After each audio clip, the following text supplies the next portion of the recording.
किन किन लोगों का ये करने वाला तो है, ये बेचान करने वाला है बंजी खां, पूछे खां, और ये और लोग हैं जो ये करवाए हैं। ये तरुण पूनमचंद पारिक और चंपालाल माली और है इनमें। कहाँ पर है ये भूमि? ये भूमि है रावतसर रोड पे है और वन विभाग के सामने है, लोहार कॉलोनी के पास। आपके मामला कब संज्ञान में आया आपने? ये करीबन हो गया, ये संज्ञान में करीबन ये शिकायत करते हुए करीबन 12 महीने 1.5 साल से ऊपर हो गया, लेकिन ये प्रशासन ने कोई इस पे संज्ञान नहीं लिया। नगर पालिका में लिख के दिया, कलेक्टर महोदय को दिया, एसडीएम को दिया, तहसीलदार जी को दिया, मुख्यमंत्री को दिया, लेकिन किसी ने कोई सुनाई नहीं की।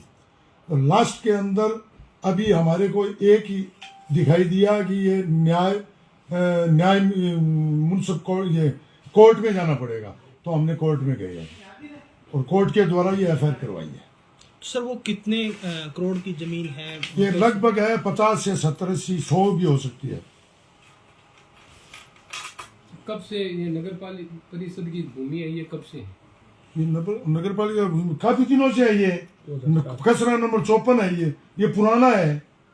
इसमें पटवारी जी की, तहसीलदार जी सबकी रिपोर्टें लगी हुई है, हर चीज लगी हुई है, डॉक्यूमेंट है हर चीज के। अब क्या है कि ये इनमें नेतागिरी का और का हर चीज चली है, इसलिए इसको पूरा का पूरा डकारने का था ये मामला। ये जमीन किसकी है? नगर पालिका की। नगर पालिका ने कोई प्रकार का कागज नहीं, कागज नगर पालिका है, बोल रहे हैं नगर पालिका की बोल रही है ना, खसरा नंबर 54 भाई इसमें बोल रही है, तहसील में बोल रही है, सब जगह बोल रही है। और वहां पे सुषमा जी थी ना उस टाइम, वहां पे ये लोहार बस्ती है पास में, तो वहां पे लेटरिन बाथरूम सब बनाए, वो तोड़ ताड़ के पता नहीं है कहाँ फेंके उन्होंने सब। कोई नगर परिषद की कोई कार्रवाई इस उन पर? ना, नगर परिषद की यही है, नगर परिषद की इतनी कार्रवाई हुई, तहसीलदार महोदय को लिख के दिया उन्होंने कि इसका बेचान नहीं हो, ये नगर पालिका है। फिर भी वो जो बाबू या कौन भी मिल के इसको बेचान कराए हैं। अब क्या चाहते हैं आप इसमें? न्याय हो या जमीन छुड़ाई जाए बस, और क्या। सर जिन लोगों ने इसमें गलत काम किया हाँ, सजा हो उनको, बिल्कुल जो गलत काम किया उनको सजा हो। और ये कुछ इनमें ऐसे लोग हैं कि नए फीते ले रखे हैं, नए फीते, कहीं भी भूमि दिखती है ये नाप करते हैं रात को, और दिन को ये अपना एस्टिमेट बना लेते हैं। पहले ऐसे शामियों की भूमि थी, आपको पता है वो स्कैंडल का, आप सब पत्रकार हो, आपको पता है, वहां भी घुसे थे रात को, वो शामियों ने आके पट्टी उट्टी डाहू उनको हटा के अपना फिर किया। तो ये अपना एक फीता ले रखा है इन्होंने। नहीं, जैसे मतलब सर ऐसे कौन कौन है उसके नाम का खुलासा कीजिए। नहीं, नाम तो ये एफआईआर में है ना उनके, बेचने वालों के और लेने वालों के। जैसे नाम सर? नहीं, बेचने वालों के, लेने वालों के नाम है ना इसमें। इस मामले में अभी साहब आप स्पष्टीकरण सर, मतलब किस प्रकार की ये गलत काम करते हैं, तो इसमें किस प्रकार की क्या सजा हो सकती है? मैं ये बता रहा हूँ आपको कि ये प्रकरण, ये जो परिवादी है, ये करीब पिछले 12 महीने से इस मामले में लगा हुआ था, और इसने कम से कम मुख्यमंत्री से लेकर अपने नगर परिषद और तहसीलदार को कम से कम 50 बार डेलीगेशन और रिटर्न रजिस्टर डाक से स्वयं उपस्थित होकर पेश की। इसमें थोड़ा सा मामला समझने के लिए मैं आपको ये बता दूं लीगली क्या इसकी पोजीशन है कि ये जमीन है पहले नगर पालिका थी, वर्तमान नगर परिषद है। उसका खसरा नंबर पहले 56 था और अब वर्तमान खसरा नंबर 562/59 है, जो रिकॉर्डेड राजस्व रिकॉर्ड में दर्ज है, जमाबंदी में। ऐसा नहीं है कि रिकॉर्ड में दर्ज नहीं है।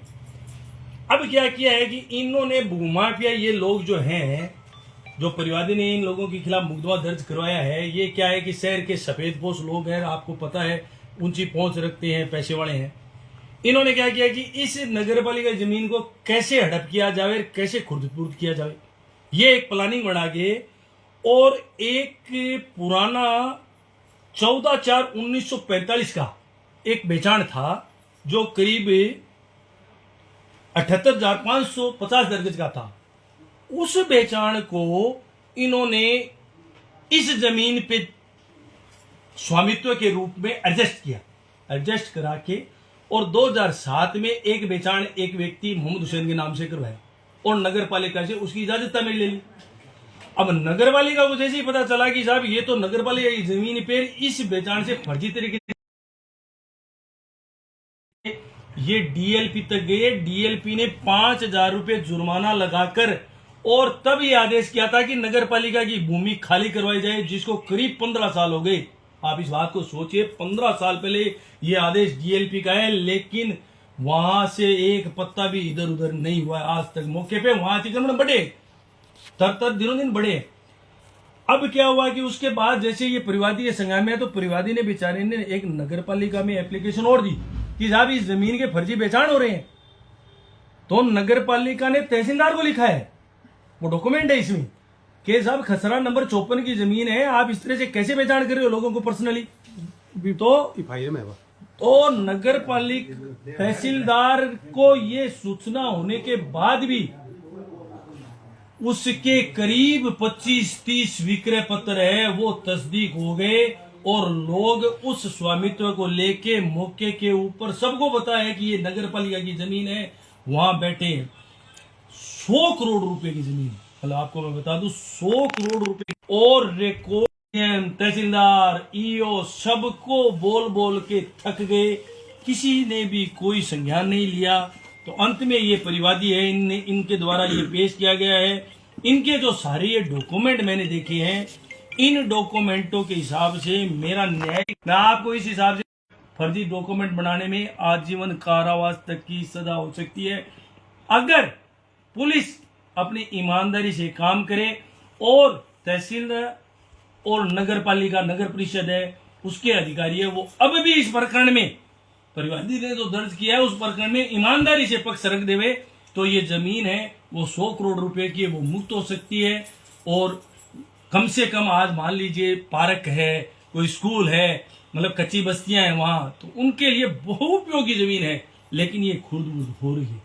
तो मैं ऐसी आशा अब, हालांकि पहले जो सबको ऊपर नीचे शिकायतें की है उसमें कहीं लग नहीं रहा है कि कुछ हुआ है, लेकिन अब मैं प्रशासन से, पुलिस से ये मतलब मांग करता हूं कि साहब अब तो आंख खोलिए, आपके सामने सारे डॉक्यूमेंट हैं, सारी चीजें रिकॉर्डेड है। कोई ऐसा नहीं है कि साहब जुबानी जमा खर्च है, जुबानी जमा खर्च में तो बातें हो सकती है, लेकिन कागजों पे कोई नहीं बैठ सकता। आप नगर पालिका की जमीन नगर पालिका से पूछिए, तहसीलदार से पूछिए और डॉक्यूमेंट निकलवा लिए कि साहब खोटे कैसे बनवा लिए आपने। चाहे 3 काम एक काम करने, 3 काम करते दूध का दूध पानी का पानी हो जाएगा। जी बताइए सर, एक तरफ तो जैसे कोई गरीब व्यक्ति आता है उसके पर प्रशासन कार्रवाई करता है, जो ऐसे 30 नाम कौन कौन है जिसमें आप बताइए। इस FIR में मैं बता दूं, इस शहर के जो भी दिखते हुए लोग हैं, मैं आपको बता दूं फूसे का है जी, सफेद पोश व्यक्ति है, नेतागिरी करता है, उसके सगा भाई है बंजी खां, यहां से ये सारी चीजें शुरू हो रही है। अब आपको बाकी जो लोग हैं बेचारे, वो तो चलो वो लोग हैं जिनके लालच थोड़ा बहुत दिया गया कि साहब तेरे नाम से बेचान करा दूं, तेरे नाम और करा दूं, तो वो जो लोग हैं वो इस तरह के लोग हैं। जैसे इसमें मुख्यतः जो मैं मोटे बड़े नाम आ रहे हैं वो बता रहा हूं, वो तो छोटे लालच में लोग फंस जाते हैं, तो वो उन लोगों का ठीक है, बेचारे वो फंसे हुए हैं, छोटे लालच में फंसे हुए हैं। लेकिन इसमें जो मुख्य नाम आ रहे हैं, जो पूंजी पारिक है, अब आप इस बात का संज्ञान लीजिए कि पूंजी पारिक सफेदपोश व्यक्ति है, MLA का बायां हाथ है, और उस बाएं हाथ की स्थिति है कि अपने बेटे के नाम से इकरारनामा करा रहा है, और इतना लंबा चौड़ा इकरारनामा है कि आप देखते ही बने। मगराज जो घर गए वो देख लीजिए आप, चंपालाल माड़ी जो शहर को अपने आप को कह रहा है कि साहब मेरे जैसा कोई वो समाज सेवी नहीं है, वो इसमें आ रहा है। हमारे कुछ वकील है, अधिवक्ता है, उनके परिवार से लोग आ रहे हैं। तो पूरा जो मामला है ना वो ऐसा सेट किया गया है कि सब लोगों को ऐसा इसमें इन्वॉल्व कर ले कि कोई बोलने ही नहीं। सारा मामला इस तरह से इसको मिलाया गया है। तो ये मामला अब, हालांकि ये परिवादी ने मुझे जानकारी में दी है, मुझे अभी पता नहीं है कि इस मामले में हाईकोर्ट में एक PAL है, वो देखते हैं 2-4-5 दिन जब भी होती है तो उस बारे में जो अपडेट होगी वो आपको संज्ञान नहीं लिया गया तो कहां तक ये लड़ाई जारी रहेगी? ये लड़ाई सर अगर पूरा प्रशासन और सारे भी एक हो जाएंगे तो सुप्रीम कोर्ट से पहले इस लड़ाई को नहीं छोड़ेंगे। ये आप बात याद रख लीजिए, चाहे कुछ भी हो जाए। सर उस जमीन में अभी एक शराब का ठेका चल रहा है। वो अवैध है, ये जो बेचान कर रखे है ना, ये अवैध बेचान जिन लोगों ने करवा रखे हैं, उन्होंने फौरी कब्जे दिखाने के लिए वहां अपने अपने ये बना रखे हैं। तो वहां एक दुकान किसी ने बना ली, ठेकेदार को शराब पे दे दी। अब शराब का ठेकेदार एक अलग बात है, शराब का ठेकेदार तो भी उसको किराए की दुकान चाहिए, तो वो अपना आके बैठ जाता है कि साहब ये जगह मिल गई है मेरे को तो मैं कर रहा हूं। लेकिन उस व्यक्ति का मालिक कौन है, आपको उस गहराई में जाना पड़ेगा। पुलिस को मौके पे जाके कौन कौन व्यक्ति वहां बैठे हैं, उनके पास क्या क्या कागज है, वो जब तक नहीं लेंगे तब तक इस पूरे मामले का खुलासा नहीं है। मैं आपको फिर बता दूं, ये 30 लोग नहीं है इसमें। इस पर्दे के पीछे आपको इस शहर के बड़े बड़े नेता, बड़े बड़े सफेद पोस्ट भी आपको मिलेंगे। उन्होंने क्या इकरारनामे लिखा रखे हैं और बैठे हैं छुप के। ये तो वो लोग हैं जिनकी सैलरीड और इकरारनामे मिल गए, लेकिन मौके पे तो बहुत बहुत बड़ी जमीन है ये, तो वहां तो इकरारनामे मिल नहीं सकते। तो वहां पे पुलिस इन्वेस्टिगेशन करनी पड़ेगी, लोगों से पूछना पड़ेगा कि साहब ये फला जो कब्जा है किसने कर रखा है, इसका क्या डॉक्यूमेंट है क्या नहीं है। तो ये इस शहर के लिए एक ज्वलंत मुद्दा है। लेकिन दुर्भाग्य की बात है कि पिछले 12 महीने से इस मामले को बराबर उठाया जा रहा है, लगातार उठाया जा रहा है, लेकिन किसी के कान पे जूं तक नहीं रहेंगी। अब मैं आप पत्रकार महोदय को जो आए हैं इस शहर के रखते हैं, तो कम से कम करोड़ों अरबों रुपए की जमीन है वो बचे, और भूमाफिया है वो इस ऐसी जो पुनरावृत्ति है वो करने से बचे, नहीं तो क्या होगा, आज ये जमीन गई, अगर प्रशासन दूसरी जमीन कार्रवाई करेगा जो जमीन अभी मौके पर उन्होंने बाढ़े और उसमें नहीं, इसमें एक और जोड़ देता हूँ। ये जो मदीना कॉलोनी है ये कटी हुई है। जो मदीना कॉलोनी इन्होंने जब ये काट रखी है ना, तो इनमें क्या है कि ये जमीन तो मौके पे तो है कोई 20-30-50 बीघा, और 200 बीघा इन्होंने सेल्टेड कर दी, वो भी स्वास्थ्य की जमीन है। ये जो स्थानीय निकाय विभाग जयपुर डीएलपी का ये ऑर्डर है। इस ऑर्डर में 2023 में डीएलपी ने नगर पालिका को कहा है कि 5,000 रुपये जुर्माना तुरंत लो और इसको तुरंत प्रभाव से खाली कराओ। आप देखिए कि ये ऑर्डर नगर पालिका को प्राप्त हो गया है। आप नगर पालिका के पास जाएंगे ना, और अगर इस ऑर्डर की आप कन्विंस करेंगे तो वहां आपको ये ऑर्डर मिलेगा, लेकिन टिल टुडे लिखने तक की नहीं हुआ। इसके अलावा मैं एक बात और बता दूं, वो फोटोग्राफ्स में आपको उपलब्ध करा दूंगा कि नगर पालिका ने जो वहां लेट बाथ जो शौचालय थे वो जो पेश किए, उसकी लिखित शिकायत नगर पालिका वार्ड नंबर की 29 की जो वार्ड मेंबर है उसने, आपको मैं बताऊं, 23/7/2024 को शिकायत की थी। आज तक नगर पालिका ने कोई कार्रवाई नहीं की। इससे बड़ी विडंबना क्या हो सकती है, एक पार्षद की सुनवाई नहीं हो रही है वहां, ये हालत है।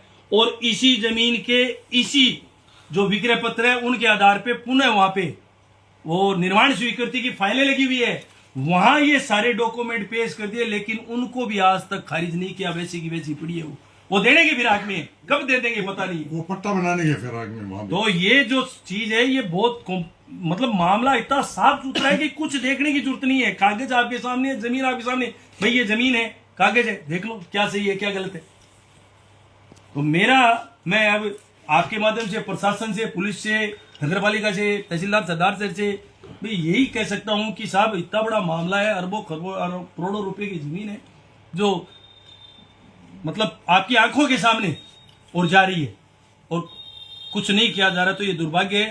तो हाईकोर्ट में भी अभी इसका जो है जल्द से जल्द है वो उठाया जाएगा। उसमें वो सारे डॉक्यूमेंट जो नगर पालिका, ईओ, कलेक्टर, जिनको भी जितने भी प्रेजेंटेशन भेजे थे 12 महीने में, वो सारे पेश करवाए जा रहे हैं कि साहब 1 साल में भी इन्होंने कुछ नहीं किया, तो मजबूर होकर ये पीआईएल में आना पड़ रहा है। ये स्थिति है इस पूरे प्रकरण की। ठीक है सर। आप पत्रकार महोदय हैं, आप भी ध्यान रखो, पैनी नजर रखो इन पे, और हर चीज है। ये जो मैं मुद्दा बता रहा हूँ, एक तीसरा और ये मदीना कॉलोनी वाला, ये भी इसी कैटेगरी में आ रहा है। बोल नहीं रहे हैं। उसमें कौन है? उसमें ये मैंने 5 साथ एक वही जो मैंने, अब पता नहीं है किसके नाम से इकरारनामा करते हैं, लेकिन हकीकत में ये 20-30 बीघा जमीन थी, 200 बीघा जमीन बेच चुके हैं। और अभी पिछले हुआ था ना वो एक अवैध कॉलोनी वाला, अरे अवैध उसका सीताराम वाला हुआ था ना अभी, वो दलितों वाला, वो चले गए उसको उखाड़ने। वो इनकी जमीन नहीं है लेकिन चले गए। अभी हुआ ना केस, वो यही मामला है। ये दादागिरी करते हैं, ये हमारी है, ये इधर हमारी है। ये मदीना कॉलोनी वाले हैं ना, ये 200 बीघा जमीन बेच चुके हैं अब तक, जो 30 या 40 बीघा जमीन है सिर्फ। अरे दुर्भाग्य की बात है ये साहब के पूरे उसका शहर भी में। कागज निकाल रहे हैं। मैं आपको एक वो बात भी आएगा बताऊं, इस प्रकरण के नंबर अलावा में। इस दुर्भाग्य में इस शहर के चारों तरफ आप देख लीजिए कि अवैध कॉलोनियां कितनी कटी हुई है चारों तरफ। गवर्नमेंट ने ऑर्डर कर दिया कि अवैध कॉलोनियों को तुरंत हटावें, लेकिन फिर कुछ भी हो ही नहीं रहा सर, है। कॉलोनी का जैसे क्या नियम होता है? नियम ये है सर, चौड़े रास्ते होने रेल चाहिए। रास्तों की तो देखिए अलग अलग, ये तो प्लान बनता है, नक्शे बनते हैं इनके, और नक्शे बनने के बाद में उसमें स्कूल, हर सुविधा होती गार्डन, है। बड़े चौड़े रास्ते, छोटे रास्ते, ये सारे बनाए जाते हैं। लेकिन उसके लिए भी तो आपको यूं खेतों में काट के नहीं बैठ सकते आप। आपको अपना जो ये रेलवे डिपार्टमेंट नहीं, इसमें जो राजस्व की जो भूमियां है, जो खेत की भूमियां हैं, उनको आपको कन्वर्ट करवाना पड़ेगा आवासीय में, और आवासीय में कन्वर्ट करवा के आपको नक्शे देने पड़ेंगे कि साहब ये नक्शे हैं, इसमें ये स्कूल है, इसमें ये गार्डन है, इसमें ये सारी व्यवस्था। उसके बाद वो नक्शे अप्रूव होने के बाद, कन्वर्ट होने के बाद उसका विक्रय पत्र हो सकता है। लेकिन शहर की हालत ये है कि पूरा शहर इकरारनामों पे खड़ा है। ये दुर्भाग्य है। तो कितनी रेवेन्यू का नुकसान गवर्नमेंट को हो रहा है वो आप देखिए। इस अरबों मामले में। रुपए का हो गया सर, अभी तक। सावा में एक बड़ी कार्रवाई की गई थी जो गौशाला की जमीन थी, और करीबन 400 से अधिक के घरों को ध्वस्त किया गया था। ऐसा ही सरदार शहर देखा जाए तो रामनगर बास इधर गौशाला है पूरी बड़ी जमीन है, तो यहाँ सरदार पूरी शहर में जमीन ऐसी गौशाला की तो आप मान के चलिए, मैं आपको बता दो 200 से 300 बीघा जमीन लोगों ने दबा रखी है इस शहर में। गौशाला की 300 बीघा जमीन है जो दबी हुई है। कोई उठने को तैयार नहीं, कोई बोलने को तैयार नहीं, किसी को परवाह नहीं है। कोई बोलता है तो कोई अवैध लालच दे दिया जाता है या कैसे भी दे दिया जाता है और उसको चुप करा दिया जाता है। कोई नहीं बोलने वाला। शहर की हालत इतनी दयनीय है कि आप किसको कहोगे। ये हालत है शहर की, ये बड़ा दुखदायी है। तो सर, ऐसी जैसी साहिब में अब कार्रवाई एक की बात- गई थी, ऐसी क्या सरदार शहर में जो बिल्कुल हो सकती है, क्यों नहीं हो सकती, बिल्कुल हो सकती है। अभी कानून देखिए 91 भू राजस्व अधिनियम का जो कानून है वो है तहसील के पास, तहसीलदार के पास है, और नगर पालिका है ईओ उसके खुद के पास है। उनको कहीं जाने की जरूरत नहीं है, किसी कोर्ट में कहीं भी जाने की जरूरत नहीं है। सीधे नोटिस दो, खाली करो, नहीं करता है पुलिस साथ में ले जाओ, अपने आदमी साथ ले जाओ, खाली करवा लो। तो इनको कहीं जाने की जरूरत नहीं है। विडंबना यही है कि जिनके पास पावर्स है वो अपने पावर्स का उपयोग नहीं कर रहे हैं, लोग वो जमीन बचाने के लिए मुकदमे कर रहे हैं। ये एक विडंबना है इस शहर की।